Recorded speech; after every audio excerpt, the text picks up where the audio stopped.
유튜브에서 경제 채널을 볼 때 많은 분들이 기대하는 게 있죠. 이 유튜버가 뭔가 신기가 있는 거예요. 그래서 이게 코스피인데 2018년 요런 고점 요 부근에서 매도해라 하면서 썸네일에다가 대대적으로 그냥 매도하십시오 써놓고, 뚝 떨어진 요 최저점 있죠, 코로나 2020년 요럴 때 매수해라 썸네일에다가 대문짝만하게 종목이랑 이런 거 탁 써놓고 나만 믿어라. 그리고 다시 2021년 말에 요 최고점 부근에서 이제 매도해라 이렇게 썸네일에다가 막 종목과 매수 매도 의견을 대문짝만하게 넣어주기를 바랄 거예요.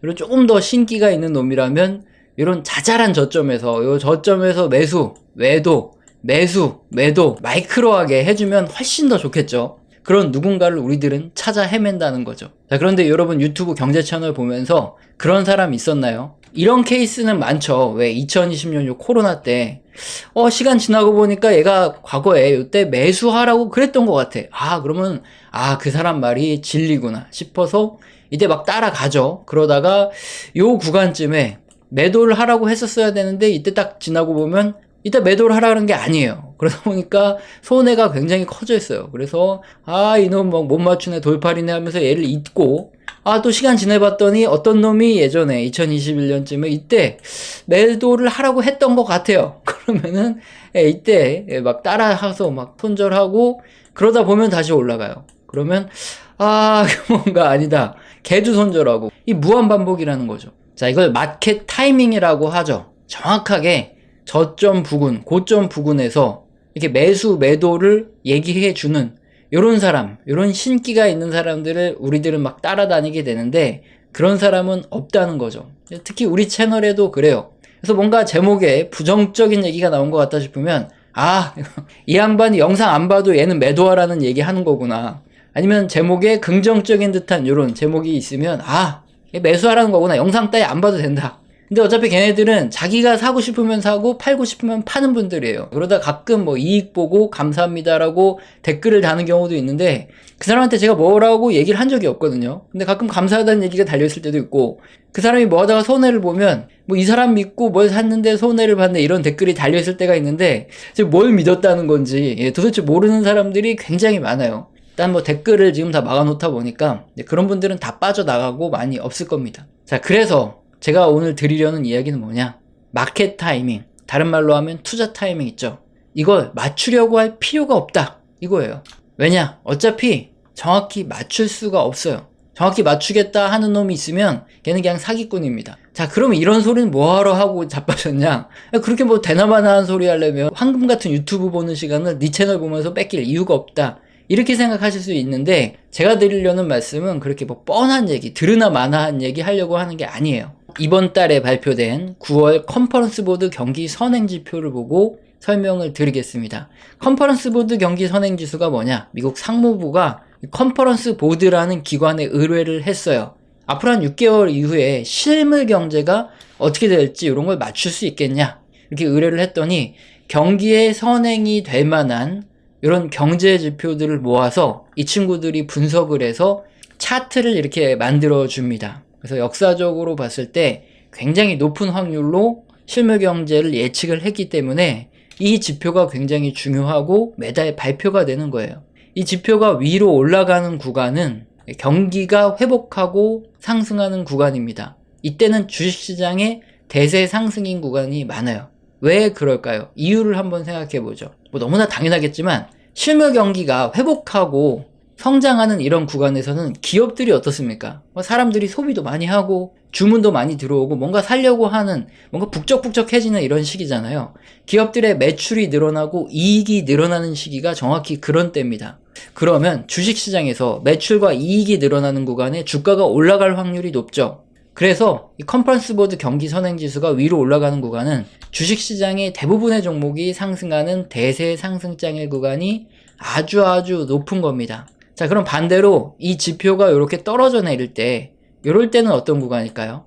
우선은 경기 성장이 둔화돼요. 그러니까 사람들이 막 사다가 이제 어느 정도 한계에 도달한 겁니다. 더 이상 많이 사고 더 이상 증가하고 그러는 게 아니라 살 사람들은 웬만큼 다 샀어요. 그래서 이제 슬슬 재고도 좀 쌓이기 시작하고, 지난달에 1개 팔리던 게 이번 달에 2개 팔리고, 다음 달에 3개, 4개씩 팔리던 게 이제는 한 5개 정도에서 많이 팔려야 6개 또 5개 팔리든가 이렇게 성장이 둔화가 되는 구간들이 이렇게 떨어지기 시작하는 초기 구간이고, 이렇게 어느 구간쯤 되면 경기 침체 또는 둔화가 옵니다. 2007년부터 무슨 일이 터졌죠? 미국의 서브프라임 사태가 터지고 나서 2008년에 금융위기가 터졌죠. 여기 뚝 떨어지던 어느 구간에는 뭔가 경기가 성장성이 힘을 잃어요. 하지만 이제 주식시장은 사상 최대 실적이 나오죠. 성장을 안 한다는 게 아니라 성장은 하지만 성장하는 속도가 둔화되기 때문에 어느 순간이 딱 되면 이제 문제가 터집니다. 그리고 이때가 언제죠? 09년부터 11년까지 한창 대세 상승 터지다가 2012년부터 성장이 둔화돼요. 그러다가 2013년쯤에 유럽 재정위기 터지고, 미국에서도 부채 한도 협상부터 재정절벽 얘기 나오면서 주식시장이 한 30% 빠지죠. 그리고 2015년부터 16년 사이, 이때 뭔가 둔화되고 나서 16년에 중국 부채 위기가 터지면서 조지 소로스가 위안화 공매도를 하고 이러면서 주식시장이 한 30% 빠집니다. 그리고 2018년까지 괜찮고 2019년까지도 어느 정도 이제 성장이 좀 둔화되는 구간이 나오다가 2020년 코로나가 터지고 이제 주식시장이 박살이 났었죠. 자, 이렇게 순환이 계속적으로 반복이 됩니다. 근데 이번 구간은 좀 틀리죠. 2021년에 조금 둔화됐는데 싶더니 2022년에 갑자기 주식시장이 빠졌다가 아직도 실물 경기 선행지수는 둔화되고 있는데 주식시장만 쫙 올랐어요. 약간 07년하고 비슷하게 이때도 주식시장만 확 타올랐거든요.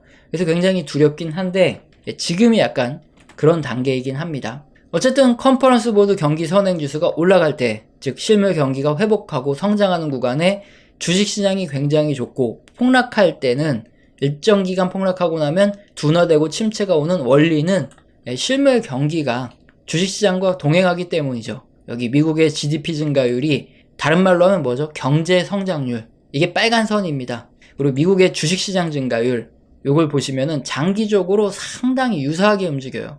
세부적으로는 좀 다를 수 있는데 중장기적인 흐름이 굉장히 유사하다.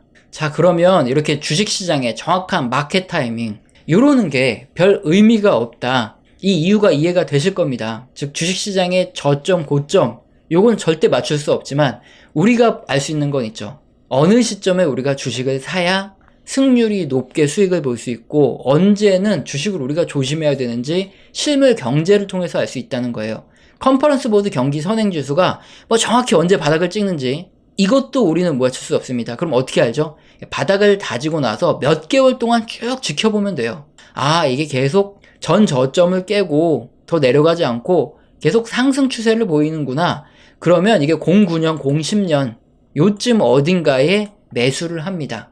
그리고 그때는 종목을 사고 났으면 뭔가 흔들린다 싶어도 그냥 존버를 하면 돼요. 그러면 굉장히 수익을 보기 좋은 그런 시기입니다. 그냥 존버만 해도 충분히 좋은 수익이 나옵니다.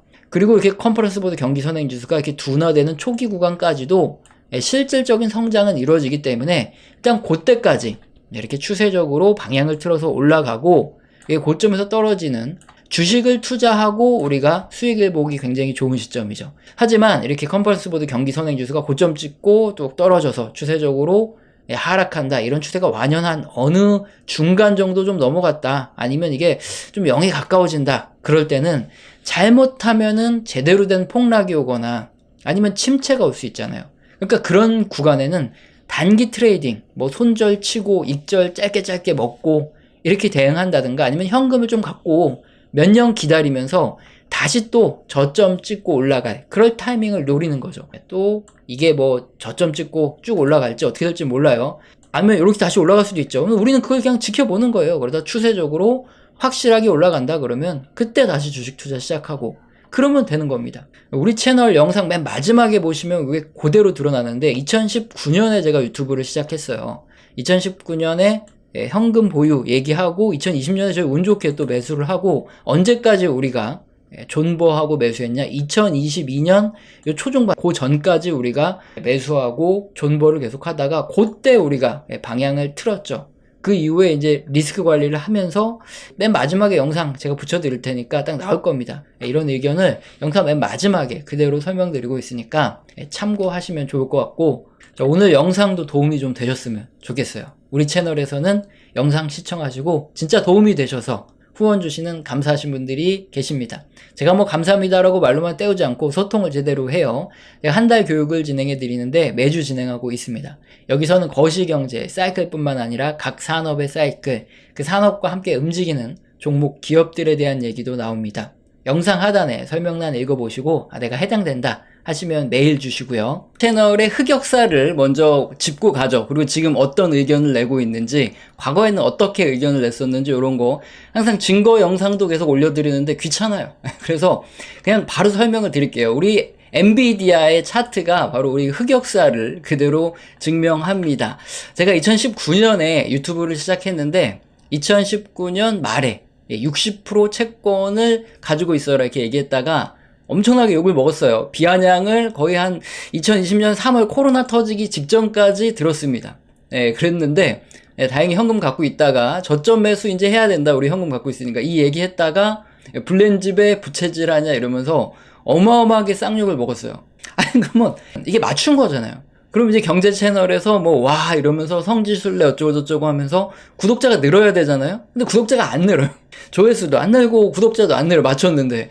그런데 왜 구독자가 늘었냐? 이때 국뽕 영상 같은 거. 그때 우리 기업들한테 전화 돌려가지고 일본에서 이제 수출 규제하기로 했던 품목들 있죠. 그런 거 만들 수 있냐? 그거 만들 수 있다. 그래가지고 그거 방송했다가 국뽕 영상이 터져서 국뽕 채널로 떡상했어요. 그래서 그때 잠깐 국뽕으로 갈까 하다가 도저히 못하겠다. 경제 채널 본연의 임무로 돌아오자 해서 이렇게 그때 이제 구독자가 늘은 거지 이게 저점 매수를 맞춰서 는 게 아니에요. 어쨌든 2020년 이제 하반기 들어가면서 한 6월, 7월, 8월 넘어가면서 엔비디아, 나이키, ASML, 빅테크주들이 아주 자주 언급됐습니다. 저도 이제 샀다고 이때 얘기를 하는 바람에 졸지에 추천주가 돼버렸어요. 물론 이런 채널에서 추천주 이런 건 안 하는데 어쨌든 2020년부터 계속 존버 인베스트 했던 기간이죠. 그래서 우리 채널 보면은 이제 어디 뜸하게 가 있다가 어디 이제 처물려가지고 마음고생 하시는 분들이 우리 채널에 와서 존버 하라는 거 얘기 듣고 위안을 삼고 가던 때가 2020년부터 2022년 한 4, 5월 요때까지예요. 근데 2022년 4월에 그때 이제 전향을 하죠. 존버가 아니다.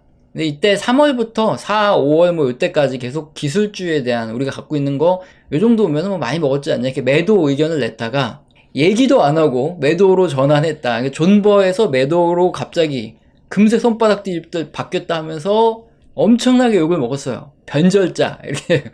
그래서 그때 댓글창이 다 낀 거예요. 욕을 너무 먹으니까. 자, 그렇게 이제 매도를 해야 되는데, 문제는 제가 분할 매도를 하는 바람에, 2022년 5월 이후에 급락을 했어요, 기술주들이. 그래서 못 팔고 물렸습니다. 그래서 2022년 내내 영상 보시면은 2023년쯤에, 초쯤에 아마 뭐 기준금리 인상 중단 얘기 나오고, 뭐 그러면서 반등이 있을 것이다. 그때 팔자. 그때 팔고, 그 다음에 이제 현금 잘 가지고 있자. 2022년에 이제 그런 얘기 굉장히 많아요. 왜냐면 이제 경제 지표들이 하나, 둘씩 경기 둔화, 침체에 대한 얘기가 나오기 시작했으니까. 어쨌든 우리는 팔아야 되니까. 2023년에 갑자기 반등을 주죠. 그때 이제 제가 계속 금리 인상 중단, 요런 기대감이 커진다. 요 얘기를 했기 때문에 저도 이제 그때 상반기에 이제 분할 매도를 다 마쳤어요. 근데 지금 엔비디아가 이렇게 많이 갔습니다. 제가 뭐 거의 한 200달러 후반에서 300달러 가까이 떼서 거기서 거의 다 매도를 했는데 지금 뭐 거의 500달러 가까이 갔어요. 이거 보면 잠이 안 와요. 그래서 엔비디아를 지금 못 쳐다보고 있어요. 근데 어쨌든 뭐 이제 100달러 부근에서 사서 이제 거의 한 300달러 가까이서 팔았으니까 이제 많이 먹긴 했는데 갖고 있었으면은 거의 한 5배 튀기는데 이거 참 환장하겠죠. 그리고 지금 뭐 더 올라갈 수도 있다 이런 얘기가 나오면 미쳐요 사람. 왜 주식을 갖고 있다가 팔았는데 더 올라가면 환장하잖아요. 그래서 지금 약간 이런 흑역사 이게 벌어지고 있다. 이게 지금 현재 의견입니다. 그래서 어떤 의견이냐 2020년 코로나 이후부터 2022년 요 초중순 그때까지가 존버 인베스트였다면 그 다음부터 이제 하나 둘씩 경기 지표가 둔화되기 시작해서 2023년부터는 사실상 이제 침체를 말하는 침체 인베스트예요.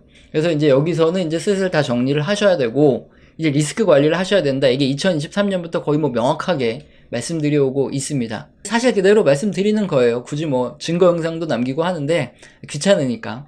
근데 여기서 저희가 핵심적인 부분이 뭐냐? 이런 매수, 매도, 이 투자 결정을 여러분이 어떻게 하시냐, 이게 중요해요. 우리 채널에서는 어떻게 한다? 경제지표 다수에서 경기 둔화 신호가 나오면 그때는 이제 리스크 관리를 언제부터 경제지표 다수에서 경기 둔화와 침체에 대한 이런 시그널이 나왔냐? 2022년 이제 하반기부터 시작해서 경제지표들이 하나둘씩 경기 둔화에 대한 지표들이 나오기 시작하더니 2013년 되면서 이제 경기 둔화 신호들이 거의 많이 나오기 시작했어요. 확실하게. 자, 그러면 이제 2023년에는 가지고 있던 걸 매도하고 리스크 관리를 해야 되는 거죠. 그리고 이 매도는 사실 테크닉이에요. 오랫동안 주식시장을 하다 보니까 알게 되는 건데, 요거 그림 2022년 내내 보여드렸던 거 아직도 쓰고 있어요. 그때 당시 이게 기준금리가 파란색인데, 이게 거의 1%도 안 올랐을 때, 영상 보면 내내 똑같은 얘기를 하는데, 항상 역사적으로 어떻다? 이게 파란색이 기준금리 인상이 중단되고